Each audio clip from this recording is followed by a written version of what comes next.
Halo guys, David di sini. Sorry salah opening semuanya. Halo semua.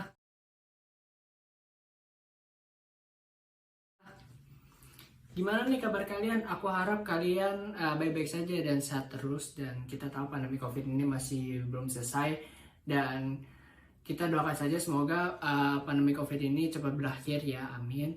Dan kita bisa berkumpul kembali bersama teman-teman, keluarga, dan saudara, serta orang-orang yang kita sayangin lainnya. Nah, kali ini aku mau bahas topiknya itu namanya Business Communication Cross Cutter. Nah, aku kasih penjelasan singkatnya aja ya. Nah, Business Communication Cross Cutter ini itu kegunaannya itu apa sih? Kegunaannya itu pastinya yang pertama kita mengetahui kebudayaan-kebudayaan dari luar negeri yang bisa kita pahamin terlebih dahulu agar tidak terjadinya namanya culture shock. Dan pasti Business Communication Cross Cutter sendiri itu pasti mempunyai keuntungannya sendiri buat kita. Yang pertama, selain kita bisa memahami juga perbedaan kebudayaan dari negara kita dengan negara lain, yaitu ada keuntungan juga, istilahnya kalau kalian kalian memiliki bisnis dan kalian mau pengen ekspansi mengembangkannya di luar negeri. Nah, pastinya itu ada keuntungan, yaitu hubungan antar partner bisnis dari luar negeri tersebut yang semoga bisa berjalan dengan baik dan juga bisa dalam jangka waktu yang agak lama juga. Nah, dengan adanya Business Communication Cross Cutter sendiri itu pasti yang pertama kita bisa menghadapi namanya globalisasi. Nah, salah satunya contohnya itu pasti ya perusahaan dalam negeri yang bisa mengekspansi bisnisnya itu ke luar negeri, salah satunya yaitu Gojek. Nah, kali ini aku mau pengen bahas dari beberapa bisnis communication cross cutter sendiri, yaitu ada 4 negara. Yang pertama itu Jepang, Arab, India, dan terakhir adalah Perancis. Nah, simak video ini ya, semoga video ini sangat membantu buat kalian yang akan menghadapi di era globalisasi. Saya Ferdinand Rudi dan saya akan menjelaskan budaya komunikasi bisnis yang ada di negara Jepang. Yang pertama, orang Jepang sangat efisien dalam menggunakan waktunya. Orang-orang yang Jepang terkenal sangat disiplin dalam hal apapun, terutama waktu. Orang Jepang tidak suka menunggu dan membuang-buang waktu karena bagi mereka waktu adalah uang. Terlambat dalam suatu pertemuan bisnis dianggap tidak menghargai. Datang 5 menit lebih awal merupakan praktek yang umum dilakukan di Jepang. Yang kedua, budaya membungkuk di Jepang. Hal yang harus diperhatikan saat berkomunikasi dengan orang Jepang adalah bukan bersalaman, tapi membungkukkan badan terlebih dahulu atau yang disebut dengan ojigi.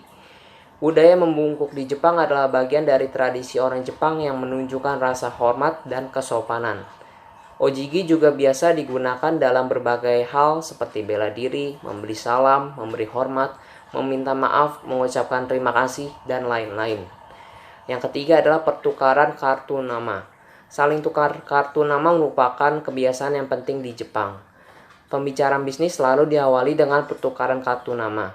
Bisnis belum dapat dimulai sampai ada pertukaran kartu nama. Pertukaran kartu nama dilakukan setelah ritual salam membungkuk. Kartu hendaknya dicetak dalam 2 bahasa. Di satu sisi bahasa nasional Anda dan pada sisi sebaliknya dengan bahasa Jepang. Hal ini untuk menunjukkan kemauan kuat Anda untuk berkomunikasi dengan relasi Jepang Anda.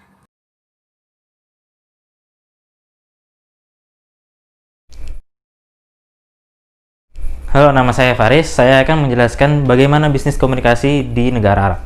Hal yang membuat bangsa Arab akrab dengan pelanggannya itu dia basa-basi dulu. Jadi nggak langsung jelasin ini nih harganya, kualitasnya begini. Nggak.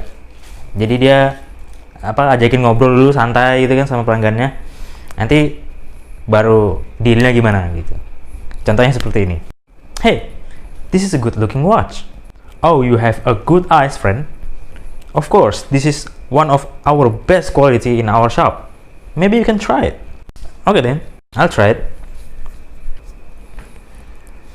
Yeah, looks good. I feel like the confidence flowing in my body.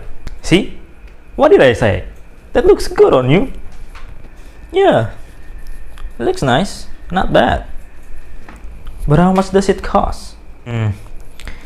It actually costs $100. But for you, my friend, I'll give you $50. $50? That's a great price. Say no more. Oke, sekian untuk pembahasan tentang negara Arab. Hai, saya Giang Anggeladis. Saya di sini akan menjelaskan tentang perbedaan kebudayaan di negara Perancis. Yang pertama itu, kalau misalnya di negara Perancis itu sarapan paginya itu makannya bukan nasi tapi melainkan roti. Nah, kalau misalnya orang di negara Indonesia itu dia lebih memakan nasi daripada roti. Contohnya itu misalnya mie sama nasi, atau ayam sama nasi, tempe sama nasi, itu untuk orang Indonesia ya. Nah, yang kedua itu kalau orang masuk kerja di negara Perancis itu sekitar 15 menit. Kalau misalnya di negara Indonesia itu sekitar 30 menit. Apalagi sekarang lagi wabahnya COVID-19, jadi orang di Indonesia itu kebanyakan kerjanya itu WFH atau di rumah saja. Lalu ada kebiasaan orang di negara Prancis. Yang pertama itu selalu mempunyai gaya hidup yang sopan, selalu mempunyai aura negatif, mengemasi barang-barang bawaan lainnya sendiri, selalu menghabiskan waktu. Contohnya misalnya menghabiskan waktu dengan keluarga, sahabat, dan teman-temannya itu. Sekian dari saya, terima kasih.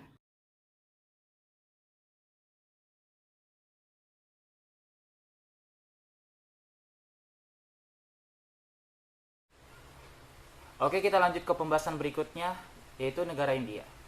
Setelah kita mendengar negara India, apa yang ada di pikiran kita? Pastinya banyak, bukan? Seperti filmnya, bangunan yang termasuk dalam salah satu keajaiban dunia, budayanya yang banyak, dan masih banyak lagi. Tingkat sosial mereka tidak terbatas kepada sesama orang di negara mereka saja, melainkan mereka juga sangat senang bersosial dengan orang selain di negara mereka, atau orang dari luar India. Mereka tidak segan-segan akan membantu pekerjaan kantormu jika kamu mengalami ketertinggalan. Dan ada sebuah buku yang berjudul Culture of Shock of India yang menuliskan sikap ini sebagai I like your strangeness, atau saya suka keasinganmu. Tetapi di dalam suatu perbedaan kultur negara akan ada perbedaan interaksi seperti cara bercanda. Terkadang orang India akan menepak kepala kita untuk menyapa kita, dan itu adalah sebagai simbol keakraban mereka terhadap kita. Tetapi di Indonesia, kepala adalah bagian anggota tubuh yang sangat sakral dan terhormat. Dan biasanya kita akan marah jika kepala kita dipukul tanpa sebab. Tetapi jika hal seperti ini terjadi, kita tidak boleh langsung marah, melainkan kita hanya perlu memberitahunya baik-baik bahwa hal tersebut tidak bisa kita terima.